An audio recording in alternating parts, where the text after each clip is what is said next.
Hi students, science ടെക്കിൻ്റെ പുതിയൊരു വീഡിയോയിലേക്ക് എല്ലാവർക്കും സ്വാഗതം. ഈ ഒരു വീഡിയോ നമ്മൾ ഡിസ്കസ് ചെയ്യുന്നത് കുസാറ്റ് ബിടെക് ലെറ്റ് 2025മായി റിലേറ്റ് ചെയ്തിട്ടുള്ളൊരു വീഡിയോ ആണ്. പല വിദ്യാർത്ഥികളുടെ ഡൗട്ട് ഉണ്ടായിരുന്നു, എന്താണ് ഈ കുസാറ്റ് ബിടെക് ലെറ്റ് അല്ലെങ്കിൽ KTU ബിടെക് ലെറ്റ്. ഓൾറെഡി നമ്മൾ ഫസ്റ്റ് പാർട്ടിൽ KTU ബിടെക് ലെറ്റിനെ പറ്റി നമ്മൾ ഡീറ്റെയിൽഡ് ആയിട്ട് നമ്മൾ ഡിസ്കസ് ചെയ്തിട്ടുണ്ടായിരുന്നു. ഇനി പാർട്ട് 3ൽ നമ്മൾ ഓരോ സബ്ജക്റ്റുകൾക്ക് എത്ര മാർക്കിന് ക്വസ്റ്റ്യൻസ് ഉണ്ടാകും എന്നുള്ളതിനെ പറ്റി നമ്മൾ ഡിസ്കസ് ചെയ്യാം. ഈ ഒരു വീഡിയോ നമ്മൾ വന്നിരിക്കുന്ന കുസാറ്റിൻ്റെ ബിടെക് ലെറ്റ് 2025. കുസാറ്റിൻ്റെ കൊച്ചിൻ യൂണിവേഴ്സിറ്റിയിൽ അണ്ടറിൽ 2 കോളേജസ് ഉണ്ട്. ഒന്ന് കുട്ടനാടും ഒന്ന് എറണാകുളത്ത് കളമശ്ശേരിയിലുള്ള മെയിൻ ക്യാമ്പസിലും ഉള്ളതാണ് കുസാറ്റിൻ്റെ 2 കോളേജസ് എന്ന് പറയുന്നത്. അതിൽ തന്നെ നമുക്ക് 3rd സെമസ്റ്ററിലേക്കായിരിക്കും നമുക്ക് അഡ്മിഷൻ എടുക്കാനായിട്ട് പറ്റുന്നത്. ഇപ്പോൾ നിലവിൽ പോളിടെക്നിക്കിന് ഫൈനൽ ഇയർ പഠിക്കുന്ന കുട്ടികൾക്കും പാസ് ഔട്ട് ആയിട്ടുള്ള കുട്ടികൾക്കും കുസാറ്റിൻ്റെ ബിടെക് ലെറ്റ് എക്സാം എഴുതാനായിട്ടുള്ള ഓപ്ഷൻ ഉണ്ട്. കമ്പാരിറ്റീവ്ലി ഒരു 500 മുതൽ ഒരു 800 കുട്ടികൾ വരെയൊക്കെ ആയിരിക്കും ഈ ഒരു എക്സാം പാർട്ടിസിപ്പേറ്റ് ചെയ്യുന്നത് ഓൾ കേരള ആയിട്ട്. ഈ ഒരു എക്സാമിൻ്റെ പ്രത്യേകത എന്ന് പറഞ്ഞാൽ നിങ്ങൾക്ക് ഇഷ്ടപ്പെട്ട ഡിപ്പാർട്ട്മെൻറ്റിലേക്ക് മാറാനുള്ള ഓപ്ഷൻ ഉണ്ട്. 2023 മുതലാണ് KTUവിന് ഇഷ്ടമുള്ള ഡിപ്പാർട്ട്മെൻറ്റിലേക്ക് മാറാൻ ഓപ്ഷൻ വന്നത്. അതിന് മുന്നേ തന്നെ കുസാറ്റിന് ഇലക്ട്രിക്കലുകാർക്ക് മെക്കാനിക്കലും, മെക്കാർക്ക് സിവിലിലോ അതല്ലെങ്കിൽ കമ്പ്യൂട്ടറിലോ അല്ലെങ്കിൽ ഇലക്ട്രോണിക്സിലോ ഒക്കെ പോകാനുള്ള ഓപ്ഷൻ ഉണ്ടായിരുന്നു. അപ്പോൾ ഈ ഒരു എക്സാം എന്ന് പറയുന്നത് കമ്പ്യൂട്ടർ ബേസ്ഡ് എക്സാമാണ്. കമ്പ്യൂട്ടർ ബേസ്ഡ് ആയിട്ടുള്ള ഒരു ടെസ്റ്റാണ് എന്തെന്ന് പറയുന്നത് നമ്മുടെ കുസാറ്റിൻ്റെ ബിടെക് ലെറ്റ് എക്സാം എന്ന് പറയുന്നത്. KTUവിനാണെങ്കിൽ OMR എക്സാമാണ് വരുന്നത്. ഈ ഒരു എക്സാമിൻ്റെ ഡ്യൂറേഷൻ എന്ന് പറയുന്നത് 3 മണിക്കൂറാണ് എക്സാം ഡ്യൂറേഷൻ എന്ന് പറയുന്നത്. ഇപ്പോൾ നിലവിൽ ഓരോ സബ്ജക്റ്റുകളും ക്വസ്റ്റ്യൻസും ഒക്കെയാണ് നമ്മളിവിടെ ഡിസ്കസ് ചെയ്യാനായിട്ട് പോകുന്നത്. അപ്പോൾ ഇംഗ്ലീഷ് എന്ന് പറയുന്നത് 20 ക്വസ്റ്റ്യൻസ് ആയിരിക്കും. +2 ലെവലിലുള്ള ഒരു ഗ്രാമർ റിലേറ്റഡ് ആയിട്ടുള്ള ക്വസ്റ്റ്യൻസ് ആയിരിക്കും അവിടെ വരുന്നത്. അത് കഴിഞ്ഞിട്ട് 20 മാർക്കിൻ്റെ ക്വസ്റ്റ്യൻസ് എന്ന് പറയുന്ന ഗ്രാമർ ബേസ് ചെയ്തിട്ടുള്ള ക്വസ്റ്റ്യനാണ്. അത് മാത്തമാറ്റിക്സിന് 50 മാർക്ക് വരും. ആ 50 മാർക്ക് എന്ന് പറയുന്നത് നമ്മുടെ മെട്രിക്സ് സെറ്റ് അങ്ങനെയുള്ള ഇൻ്റഗ്രേഷൻ അങ്ങനെ കുറേ പോർഷനിൽ നിന്നുള്ള ക്വസ്റ്റ്യൻസ് ആണ് 50 മാർക്ക് മാത്തമാറ്റിക്സിന് ചോദിക്കും. അടുത്ത മെക്കാനിക്സിന് 40 മാർക്കുണ്ട്. അതോടൊപ്പം തന്നെ എൻജിനീയറിംഗ് ഗ്രാഫിക്സിന് 40 മാർക്കുണ്ട്. നിങ്ങൾക്ക് സിമ്പിളായിട്ട് 150 മാർക്ക് സ്കോർ ചെയ്യാനായിട്ട് നമുക്ക് പറ്റും. പിന്നെ ഒരു 50 മാർക്ക് എന്ന് പറയുന്നത് മാത്സ് മാത്രമാണ് നിങ്ങൾക്കൊരു ഡിഫിക്കൽട്ടി എന്ന് പറയുന്നത്. അതായത് മാർക്കിൻ്റെ കേസല്ല പറയുന്നത്, ഈ 150 ക്വസ്റ്റ്യൻ സിമ്പിളായിട്ട് നിങ്ങൾക്ക് അറ്റൻഡ് ചെയ്യാനായിട്ട് പറ്റും. ഈ 50 ക്വസ്റ്റ്യൻ ഓൾമോസ്റ്റ് ഒരു 20 ക്വസ്റ്റ്യൻസൊക്കെ നമുക്ക് വർക്ക് ചെയ്ത് പോയി കഴിഞ്ഞാൽ നമുക്ക് കിട്ടുന്ന ക്വസ്റ്റ്യൻസുമാണ്. ശരി, അപ്പം ഈ ഒരു 50 മാർക്കിൻ്റെ കാര്യം പറയുന്നു. എക്സ്ട്രാ ഉള്ള ഒരു 50 മാർക്ക് എന്ന് പറയുന്നത് electrical, electronics, mechanical, civil, computer എന്ന് 5 ഡിപ്പാർട്ട്മെൻറ്റിൻ്റെ 10 ക്വസ്റ്റ്യൻസ് വെച്ച്, അതായത് കമ്പ്യൂട്ടറിൻ്റെയും അതോടൊപ്പം തന്നെ ട്രിപ്പിളിയുടെയും അതുപോലെ തന്നെ EC, അതുപോലെ തന്നെ സിവിൽ എഞ്ചിനീയറിങ്, മെക്കാനിക്കൽ എഞ്ചിനീയർ, ഈ 5 എഞ്ചിനീയറിംഗ് ഡിപ്പാർട്ട്മെൻറ്റിൽ നിന്നാണ് 50 ക്വസ്റ്റ്യൻസ്. 10 ക്വസ്റ്റ്യൻസ് ആണ് ഓരോ സബ്ജക്റ്റിന് വരുന്നത്. 10 × 5 സബ്ജക്റ്റ് 50 മാർക്കാണ് നിങ്ങൾക്ക് ജനറൽ എഞ്ചിനീയറിംഗ് എന്ന് പറയുന്നത് നിങ്ങൾക്ക് വരുന്നത്.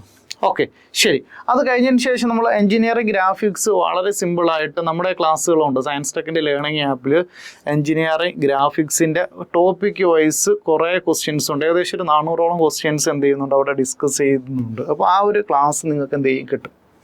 അപ്പോൾ ഒരു കറക്റ്റ് ആൻസറിന് എത്ര മാർക്കുണ്ട് എന്ന് ചോദിച്ചാൽ 3 മാർക്കുണ്ട്. അത് നമുക്ക് 200 ക്വസ്റ്റ്യൻ ഉണ്ട്. ഈ 200 ക്വസ്റ്റ്യൻ ഇൻറ്റു 3 മാർക്കാണ്. 3 മാർക്ക് = എന്തെന്ന് പറയുക 600 മാർക്കിൻ്റെ എക്സാം ആണ് എന്തെന്ന് പറയുന്നത് കുസാറ്റിൻ്റെ ബിടെക് ലെറ്റ് എക്സാം എന്ന് പറയുന്നത്. ഇൻ കേസ് ഏതെങ്കിലും ഒരു ക്വസ്റ്റ്യൻ തെറ്റാണ് എങ്കിൽ നിങ്ങൾക്ക് 1 മാർക്ക് നെഗറ്റീവ് ആകും. അപ്പോൾ മാക്സിമം മാർക്ക് എന്ന് പറയുന്നത് 600-നാണ് വരുന്നത്. അപ്പം ഇതാണൊരു ഓവർവ്യൂ എന്ന് പറയുന്ന കുസാറ്റിൻ്റെ ബിടെക് ലെറ്റ് 2025 കുസാറ്റിൻ്റെ ബിടെക് ലെറ്റിൻ്റെ ഒരു ഓവർവ്യൂ എന്ന് പറയുന്നതാണ്. അപ്പോൾ നമ്മൾ സയൻസ് ടെക്കിൽ തന്നെ ഫുൾ സിലബസിൻ്റെ KTUവിന് വേണ്ടി നമ്മൾ 50 മാർക്കിനുള്ള ഈ ജനറൽ എഞ്ചിനീയറിംഗ് സബ്ജക്റ്റ് ഡീറ്റെയിൽഡ് ആയിട്ട് നമ്മൾ ഡിസ്കസ് ചെയ്യുന്നുണ്ട്. അതോടൊപ്പം തന്നെ എഞ്ചിനീയറിംഗ് മെക്കാനിക്സിന് പരമാവധി നമ്മളൊരു 400ഓളം ക്വസ്റ്റ്യൻസും ഡിസ്കസ് ചെയ്യുന്നു. മാക്സിമം ടോപ്പിക്സുകളും എഞ്ചിനീയറിംഗ് മെക്കാനിക്സിൽ നമ്മൾ ഡിസ്കസ് ചെയ്യുന്നുണ്ട്. അതോടൊപ്പം തന്നെ ഗ്രാഫിക്സിൻ്റെ ക്വസ്റ്റ്യൻസും നമ്മളതിൽ അവൈലബിൾ ആണ്. നമ്മൾ ഏറ്റവും വലിയ പ്രത്യേകത എന്ന് പറഞ്ഞാൽ കുസാറ്റ് ബിടെക് ലെറ്റ് വളരെ സിസ്റ്റമാറ്റിക് ആയിട്ട് നമ്മുടെ കോച്ചിങ് നമ്മുടെ സയൻസ് ടെക്കിൻ്റെ ലേണിംഗ് ആപ്പിൽ തന്നെയുണ്ട്. അപ്പോൾ നമ്മൾ ഈ റിസൾട്ട് എന്ന് പറയുന്നത് നോക്കിക്കേ, നമുക്ക് 2022 കുസാറ്റിൽ 2nd റാങ്ക് ഉണ്ടായിരുന്നു.